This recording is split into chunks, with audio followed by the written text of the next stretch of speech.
ആലുവയിൽ അമ്മ പുഴയിലെറിഞ്ഞു കൊലപ്പെടുത്തിയ 3.5 വയസ്സുകാരി അതിക്രൂര പീഡനത്തിനിരയായ സംഭവത്തിൽ കുട്ടിയുടെ അമ്മയുടെ തെളിവെടുപ്പ് പൂർത്തിയായി. കുട്ടിയെ പുഴയിലേക്ക് തള്ളിയിട്ട മൂഴിക്കുളം പാലത്തിന് സമീപത്തെത്തിച്ച് അതീവ ജാഗ്രതയോടെയാണ് തെളിവെടുപ്പ് നടത്തിയത്. ചോദ്യം ചെയ്യലിൽ കുട്ടി പീഡനത്തിനിരയായ വിവരം അറിയില്ല എന്ന് അമ്മ ആവർത്തിച്ചു. കുട്ടിയെ പീഡനത്തിനിരയാക്കിയ അച്ഛന്റെ അടുത്ത ബന്ധുവിനെ കസ്റ്റഡിയിൽ വാങ്ങി വിശദമായി ചോദ്യം ചെയ്യാനുള്ള ശ്രമത്തിലാണ് പോലീസ്. കുടുംബ ബന്ധത്തിലുണ്ടായ തർക്കങ്ങളും കുട്ടിയോട് അച്ഛൻ്റെ കുടുംബക്കാർ കാട്ടിയിരുന്ന അമിതമായ താല്പര്യങ്ങളുമാണ് കുട്ടിയെ കൊലപ്പെടുത്താനുണ്ടായ കാരണമെന്നാണ് അമ്മയുടെ മൊഴി. കുട്ടിക്ക് അച്ഛൻ്റെ കുടുംബക്കാരോടുണ്ടായിരുന്ന ഇഷ്ടം അമ്മയെ നിരാശപ്പെടുത്തിയിരുന്നു.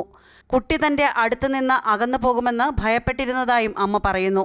കുട്ടിയുടെ അച്ഛൻ മറ്റൊരു വിവാഹത്തിന് ഒരുക്കങ്ങൾ നടത്തിയിരുന്നെന്നും രണ്ടാനമ്മയുടെ കീഴിൽ കുട്ടി എങ്ങനെ വളരുമെന്ന കാര്യത്തിൽ ആശങ്കയുണ്ടായിരുന്നു എന്നുമാണ് അമ്മ മൊഴി നൽകിയിരിക്കുന്നത്.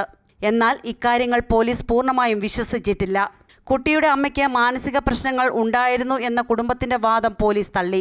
കുടുംബ പ്രശ്നങ്ങളുമായി ബന്ധപ്പെട്ട മാനസിക വിഷമം ഉണ്ടായിരുന്നുവെന്നും അതിലപ്പുറം ഗൗരവകരമായ മാനസിക പ്രശ്നം അമ്മയ്ക്ക് ഉണ്ടായിരുന്നില്ല എന്നും പോലീസ് വ്യക്തമാക്കി. ഉന്നത വനിതാ ഉദ്യോഗസ്ഥരുടെ നേതൃത്വത്തിലാണ് അമ്മയെ ചോദ്യം ചെയ്യുന്നത്. കുട്ടി നേരിട്ടിരുന്ന ലൈംഗിക പീഡനത്തെക്കുറിച്ച് അറിയില്ല എന്ന് അമ്മ ആവർത്തിച്ചു. എന്നാൽ ഇക്കാര്യം പോലീസ് മുഖവിലക്കെടുത്തിട്ടില്ല. 5 ദിവസമാണ് അമ്മയുടെ കസ്റ്റഡി കാലാവധി. ഇതിനിടയിൽ വിശദമായ വിവരങ്ങൾ ചോദിച്ചറിയാനാണ് പോലീസിന്റെ ശ്രമം. അമൃത ന്യൂസ്, കൊച്ചി.